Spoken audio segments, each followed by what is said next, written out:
حضرت حمزہ بہت ہی سیریس تھے ان سب معاملات میں، دفاع ناموس رسالت پر.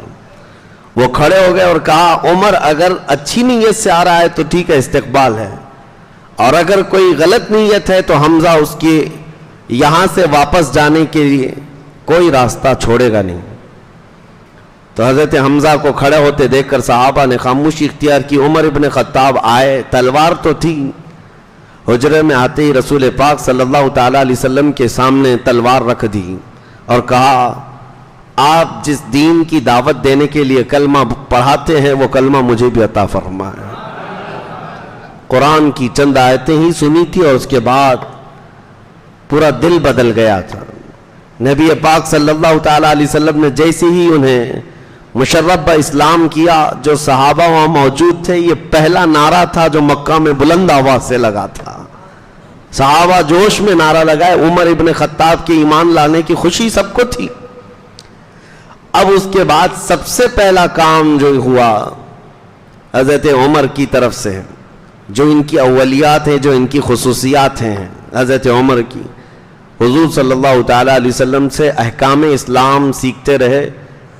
دین اسلام کی خصوصیات حاصل کرنے کے بعد آپ نے سب سے پہلے یہ سوال کیا، اے اللہ کے رسول، ہمارا دین سچا ہے؟ ہمارا دین سچا ہے؟ کہا بالکل سچا ہے. تو کہا آپ پھر یہاں کمرے کے اندر کیوں حرم میں جا کر نماز پڑھیں گے؟ حرم میں خانہ کعبہ کے پاس جائیں گے.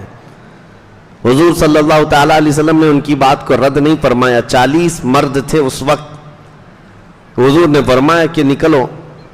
2 صفیں لگی تھی مکہ مکرمہ کی گلیوں سے، یہ گزرتے جا رہے تھے. ایک صف کے آگے حضرت عمر تھے، دوسری صف کے آگے امیر حمزہ تھے، اور ان کے سامنے کوئی بہادر کھڑا ہونے کو تیار نہیں تھا.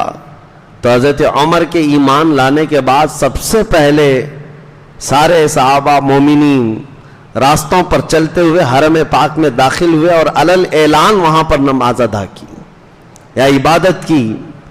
اور پہلا خطبہ حرم میں جنہوں نے دیا وہ حضرت ابوبکر صدیق تھے.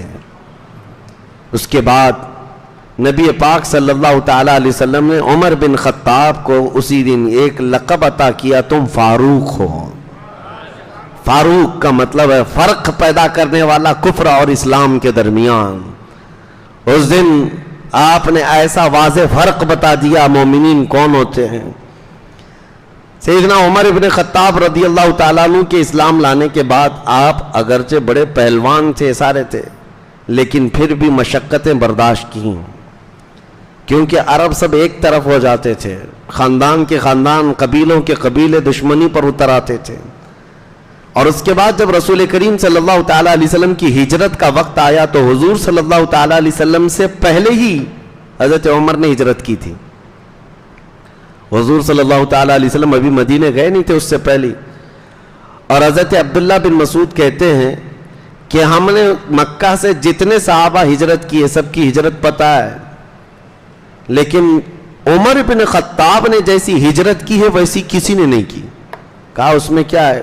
کہا سب رات کے وقت یا پھر الگ انداز سے خفیہ راستوں سے ہجرت کر کے جاتے، کیونکہ مکہ والے پکڑتے تو مارتے بھی تھے، مال لوٹتے بھی تھے، بہت سارے تھے. لیکن عمر ابن خطاب کو جس دن ہجرت کرنی تھی سواری لیا، سامان لیا اور سیدھے حرم میں آئے اور خانہ کعبہ کا 7 مرتبہ طواف کیا. وہاں قریش کے بڑے بڑے سردار بیٹھے ہوئے تھے، سب کو پکار کر کے کہا عمر بن خطاب آج سے مکہ چھوڑ کر ہجرت کر کے مدینہ جا رہا ہے، تم میں سے کسی کی ماں نے دودھ پلایا ہے تو عمر کا مقابلہ کرو.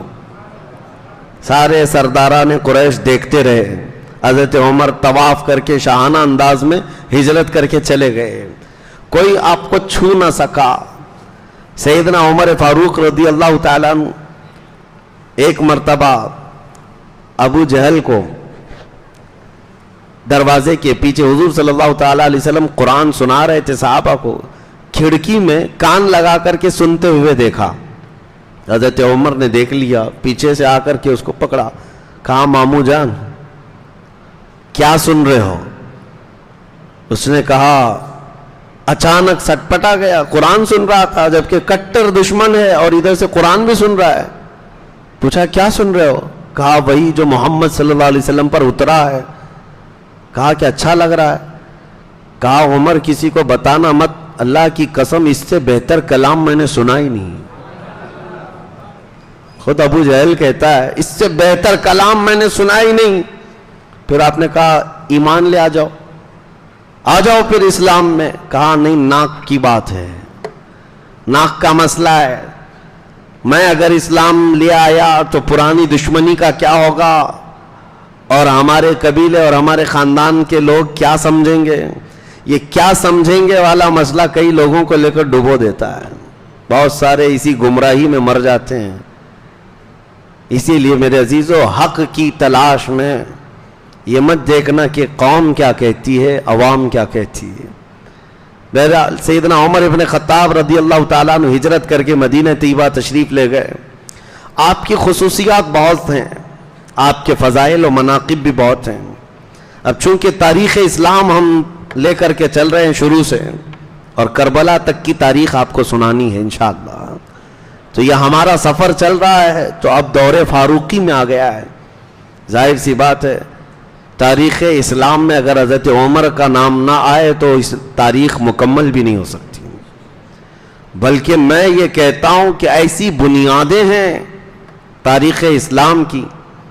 لفظ تاریخ بھی اگر میں آپ کو کہوں, لفظ تاریخ یہ بھی حضرت عمر فاروق رضی اللہ تعالیٰ عنہ کی قائم کی ہوئی ہے. جو آج ہم ہجری تاریخ لے کر کے چل رہے ہیں, ابھی محرم کی یہ تاریخیں چل رہی ہیں, اور اب سال کون سا چل رہا ہے, 1445. مسلمانوں کو یہ بھی یاد ہونا چاہیے, یہ جو ہجری سال ہے یہ حضرت عمر فاروق رضی اللہ تعالیٰ عنہ کا قائم کیا ہوا ہے. تو ظاہر سی بات ہے جس نے تاریخ کی بنیاد رکھی, پھر جب تاریخ بیان ہو تو اس کا بیان تو ہوگا ہی. لیکن سیدنا عمر ابن خطاب رضی اللہ تعالیٰ عنہ کے فضائل و مناقب بیان سے بہت زیادہ ہیں, بہت زیادہ ہیں. بس ان کی فضیلت میں اتنی بات کافی ہے کہ میرے آقا صلی اللہ تعالیٰ علیہ وسلم نے فرمایا, کل جیسے میں نے ایک حدیث بتا رہی تھی حضرت ابو بکر صدیق کی فضیلت میں اتنا کافی ہے کہ رسول اللہ صلی اللہ علیہ وسلم نے فرمایا, جتنے لوگوں نے میرے ساتھ احسان کیا میں نے سب کے احسان کا بدلہ چکا دیا سوائے ابو بکر کے. یہ ان کی فضیلت میں کافی ہے. اللہ کے نبی نے فرمایا. عمر ابن خطاب رضی اللہ تعالیٰ عنہ کی فضیلت میں اتنی بات کافی ہے کہ میرے آقا نے فرمایا, اگر میرے بعد کوئی نبی ہوتا تو وہ عمر ہوتے, لیکن میں خاتم النبیین ہوں, میرے بعد کوئی نبی نہیں ہوگا. تو یہ اتنی فضیلت کافی ہے. بلکہ حضرت کعب احبار رضی اللہ تعالیٰ عنہ وہ فرماتے ہیں کہ حضرت عمر کی پوری زندگی دیکھو تو بنی اسرائیل میں ایک بادشاہ تھا, اس بادشاہ سے ملتی جلتی ہے ساری اسی طرح سے. اور آپ کے اوصاف حمیدہ, آپ کے خصائل, آپ کے مناقب, آپ کی فضیلتیں صرف احادیث میں نہیں ہے, تورات و انجیل میں بھی آئی ہوئی ہیں. پرانی کتابوں میں بھی حضرت عمر فاروق رضی اللہ تعالیٰ عنہ کے متعلق بشارتیں آئی ہوئی. یہ جو صحابہ ایمان لائے یہودیت سے یا عیسائیت سے, انہوں نے کہا ہے کہ ہم نے مقدس کتابوں میں یہ تذکرہ سنا ہے, اس اعتبار سے حضرت عمر کا تذکرہ تھا. یہ عزیزان گرامی وقار, سیدنا عمر فاروق رضی اللہ تعالیٰ عنہ کی فضیلت میں میرے آقا نے جو فرمایا کہ جس راستے سے عمر گزرتا ہے شیطان اس راستے پر نہیں آتا, ان کی خوشبوؤں سے شیطان بھاگ جایا کرتا ہے. بس یہ ہے کہ آپ کی طبیعت میں تھوڑی صلابت تھی, سختی تھی, وہ فطری تھی, بچپن سے تھی. اسی وجہ سے جب حضرت ابو بکر صدیق رضی اللہ تعالیٰ عنہ کی وفات کا وقت قریب آیا, اور جب آپ نام لے رہے تھے عمر ابن خطاب کا کہ میں چاہتا ہوں کہ میرے بعد عمر ابن خطاب تمہارے امیر مقرر ہو, خلیفہ ہو, تو جو صحابہ تھے ان میں سے ایک صحابی آیا اور کہا, امیر خلیفہ رسول اے ابو بکر صدیق رضی اللہ تعالیٰ, کیا کر رہے ہیں آپ؟ عمر ابن خطاب کو ان کی سختی کے آگے کون ٹک پاتا ہے؟ ان کی صلابت اور ان کا جو سخت مزاج ہے وہ کیسے ہانکیں گے؟ تو حضرت ابو بکر صدیق رضی اللہ تعالیٰ عنہ نے اس وقت بیماری کے عالم میں ہی تمام صحابہ اور مومنین کو ایسا قائل کیا اور فرمایا کہ یہ دین مصطفیٰ ہے, نبی کریم صلی اللہ تعالی علیہ وسلم کا لایا ہوا نظام ہے.